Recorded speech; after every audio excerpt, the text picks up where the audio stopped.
The respondent number 1 to scrutinize the said modification proposal on merits and take a decision thereon as per the provision of section 37(2) of the said act within a period of 6 months therefrom the date of receipt of the proposal.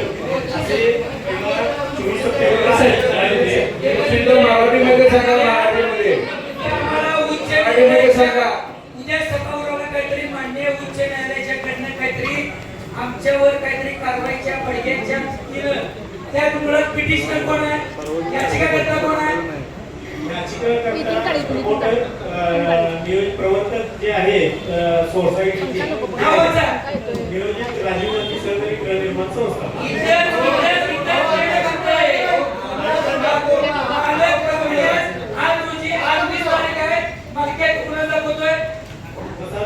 आणि मग त्या संस्थेचा अधिकार आमचा petition करायचा, हा सगळा आम्हाला पार्टी करायचा. मग आमच्या वकिलांनी केलं काय, आमच्या ऑफिसने केलं काय, हा माझा प्रश्न आहे. सेकंड डीपी इम्प्लिमेंट असताना फर्स्ट डीपीचा निर्णय सेकंड डीपी आल्यावर मागचा निर्णय स्वच्छ पूर्ण पुसून जातो. राजपत्रात जरी असलं तरी मग वकिलांनी आमच्या मांडलं का नाही हे पण लक्षात घ्या. सभागृहाला विनंती आहे की आम्ही हा तुम्हाला जो काही मंजूर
तुमच्या कारकिर्दीत हे विषय मान्य उच्च न्यायालयाच्या गंभीरतेने घ्यावा. पण उच्च न्यायालयात ऑफिसनं ही बाजू मांडली केसमध्ये आणि एखाद्या कामगाराचं पद कायम करताना त्याला कोर्टाला निकाल आणला तर सुप्रीम कोर्टापर्यंत जातात. या सुप्रीम कोर्टात काय केलं नाही हा एक मुद्दा. मुळात राजीव गांधी संस्थेनं आमच्यावर याचिका करता येत नाही, हे आमचं पीडित आहे. तिने ऑफिसनं काम आणलं नाही आणि मग महासभेला संवादात करायचं नाही, हे हायकोर्टाच्या वकिलांचं काम आहे. या इन्क्वायरी लावा मॅडम. जर महानगरपालिकेचे महानगरपालिकेचे वकील घेत असताना जर मग त्या संस्थेचं काम करावं लागतं ते वकील ते काम जसं लाटकर साहेबांनी ते भविष्याचा विचार केला तर ह्याच्यात आपले सदस्य सगळे बदनाम व्हायला आणि महानगरपालिकेचं मानधन घेऊन आणि हे अधिकारी गेले बघत हेच अधिकारी काय बोलायला माहिती काय प्रत्येक वेळी महासभेसाठी कुठेतरी विषय आमच्या खातून त्याचं काम आपल्यावर पुढे जाते. आणि एवढा मोठा कोट्यावधी रुपयाच्या जागेचा विषय आहे, मग तुम्ही हायकोर्ट करत तिथपर्यंतच का पेंडिंग पडलाय? हायकोर्टचा आदेश आहे, हायकोर्टचा आदेश आहे, ह्या बारीक सारी गोष्टीला तुम्ही जाताय सुप्रीम पर्यंत का जात नाही? ह्या आदेशाच्या आधी तुम्ही पुढे का गेल्या नाही?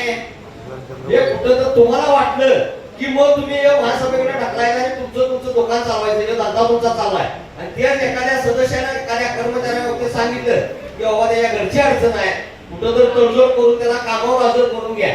पण जो कर्मचारी तुम्ही म्हणाले त्याला 75% पगार ऑलरेडी मॅडम चालू आहे, पगार तर देतोच, तो कामावर यायला तयार आहे, तरी सुद्धा त्याच्याबाबतचा हे करायला सुप्रीम कोर्टात गेले. त्या कामगाराचा विषय मी सांगत नाही, ह्या बारीक सारी गोष्टीसाठी हे सुप्रीमला जातात. त्या मोठ्या विषयात तुम्ही काय गेल्या नाही? काय झाले तो तायडेला काय तेव्हा कारवाई करणार सांगा? तुम्ही महासभेत नाही, तुम्ही काय करणार कारवाई त्यावर? सायको माणूस बसवला तुम्ही त्या व्हिडिओ बघला, विचित्र माणूस आहे तो. आणि तो सेटलमेंट करून देणार सभागृहात जाहीरपणे सांगतो मी, वकिलांची आणि उलट्या पार्टीची सेटलमेंट करून देणार. महापालिकेचं नुकसान करायचं आणि दुसऱ्याला फायदा करून घ्यायचं हे त्याचं काम आहे. पॅनेल हा? आणि पॅनेल एकदा हायकोर्ट असू दे कुठलंही असू दे सगळे पॅनेल तर महासंघाला पुढच्या मिटिंगला या ठिकाणी जायला व्हायला पाहिजे. या विषयाला लँड माफियाच्या त्याच्यात आपल्याला एक प्रकरण सापडलेलं आहे. या विषयाचं सदर आपण मागच्या वेळी आपण आदेश दिले हौद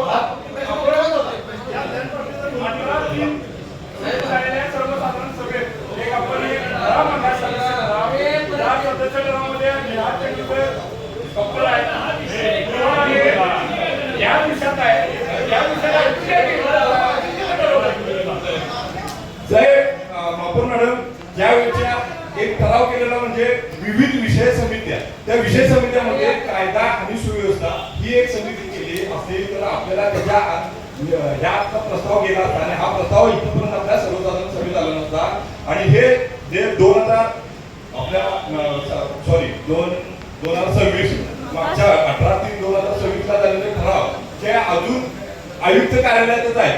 7 तारखेला नगर सचिव कार्यालयात गेले पण नगर सचिव कार्यालयात ते तिसऱ्या दिवशी किंवा पुढच्या आठवड्यात ते ठराव जायला पाहिजे पुढील कारवाईसाठी पण जात नाही.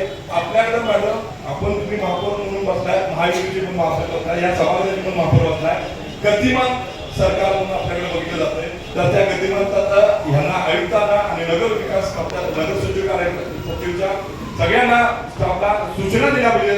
कारण जे ठराव जर आता तिसऱ्या सभेत आपण मांडले आणि आता 5वी सभा त्यात अजून ऑफिस प्रस्ताव आलेला नाही असा ते प्रस्ताव त्या दिवशी मांडला होता. रिसा नंबर 255 अंशतः आपल्या रहिवासामध्ये घ्या म्हणून त्याचं बरोबर नगर एडीडीपीने मांडलं नाही.